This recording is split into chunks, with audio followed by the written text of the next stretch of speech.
دوسرا گروہ ہے وہ کفار کا ہے جو کھلا کافر ہے، کھلا کافر ہے. اور یہاں اللہ نے اپنے نبی صلی اللہ علیہ وسلم کو نصیحت فرمائی کہ آپ نصیحت کرتے رہیں اور دعوت دیتے رہیں، یہ ایمان نہیں لائے، ایمان نہیں لائے. اللہ حفاظت فرمائے. گناہوں کی ایک دنیاوی سزا یہ ہوتی ہے کہ آدمی نیکی کی توفیق سے محروم ہو جاتا، اس سے نیکی کی توفیق سلب ہو جاتی. دیکھتے نہیں آپ لوگ نماز پڑھتے پڑھتے چھوڑ دیتے، دیکھتے نہیں آدمی لوگ نیکی کرتے کرتے نیکیوں سے دور ہو جاتے ہیں. دیکھتے نہیں اللہ کا فرما بردار تھا اور اللہ کی نافرمانی کی طرف بڑھتا ہی چلا جا رہا. کیوں؟ کوئی ایسی گناہ کی نحوست ہوتی ہے جو اسے نیکی سے دور کر دیتی، جو اسے نیکی سے دور پھینک دیتی. زبان سے کی، دل سے کی، کان سے کی. اس گناہ کی ایک نحوست اس دنیا میں یہ ہے کہ نیکی کی توفیق سے آدمی سلب ہو جاتا ہے، ان سے طلب ہو جاتی ہے. یہ کفار ایسے تھے کہ ان کے دل پہ اللہ نے ان کی بدی کی وجہ سے مہر لگا دی.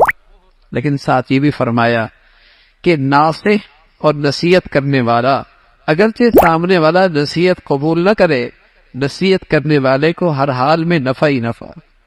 کوئی نہیں مانتا تو نہ مانے، لیکن یہ اللہ کے لیے اگر نصیحت کرے گا اس کی کمائی پوری ہوگی، اس کا اجر و ثواب میں کوئی کمی نہیں ہوگی.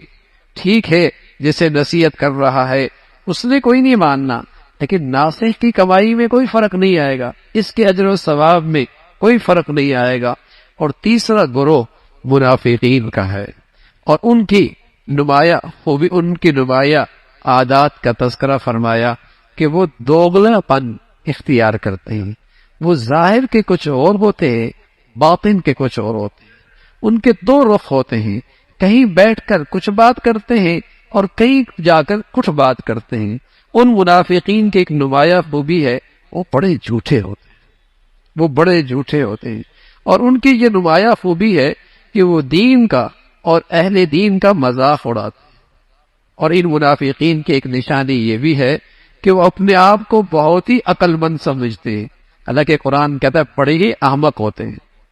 اپنے خیال میں وہ اپنے آپ کو بہت ہی عقل مند سمجھتے ہیں. اور جو دین والے ہوتے ہیں، اور خاص طور پہ دین والے وہ جو غریب ہو اور دنیاوی لحاظ سے ان کی کوئی حیثیت نہ ہو، انہیں وہ بہت معمولی اور حقارت کی نظر سے دیکھتے ہیں. یہ منافقین کی نمایاں خوبی ہے. اس کا تذکرہ فرمایا کہ یہ دین کا یوں مذاق اڑاتے ہیں اور اہل دین کا یہ مذاق اڑاتے ہیں، اور یہ جھوٹے ہوتے ہیں اور دوغلا پن ان کا مزاج ہوتا ہے. اور یہ دو رخ والے ہوتے ہیں، کہیں کچھ کہتے ہیں کہیں کچھ کہتے ہیں، اور یہ تکبر میں مبتلا ہوتے ہیں. اپنے بارے میں ان کا خیال ہے کہ ہم ہی سب سے بالا تر ہیں اور ہم ہی سب سے زیادہ عقل مند ہیں. اور خصوصاً جب غریب دیندار ہو تو ان کو بڑی حقارت کی نظر سے دیکھتے ہیں. اس کا تذکرہ فرمایا. پھر اللہ رب العزت کی توحید کا تذکرہ ہے، اور اللہ کی وحدانیت اور بڑائی کا تذکرہ ہے، اور بہت سادگی کے ساتھ اللہ کی توحید سمجھائی گئی. زمین و آسمان میں اللہ کے قدرت کی ایسی نشانیاں ہیں، ذرا سی بھی عقل ہو تو اللہ کی وحدانیت سمجھ میں آ جائے. اور پھر اللہ کے نبی پر آنے والا غیر معمولی معجزہ قرآن کا تذکرہ ہے، اور فرمایا یہ اللہ کی طرف سے بھیجا ہوا کلام ہے، اور ساری دنیا اکٹھی ہو جائے اس جیسا کلام کوئی نہیں بنا سکتا.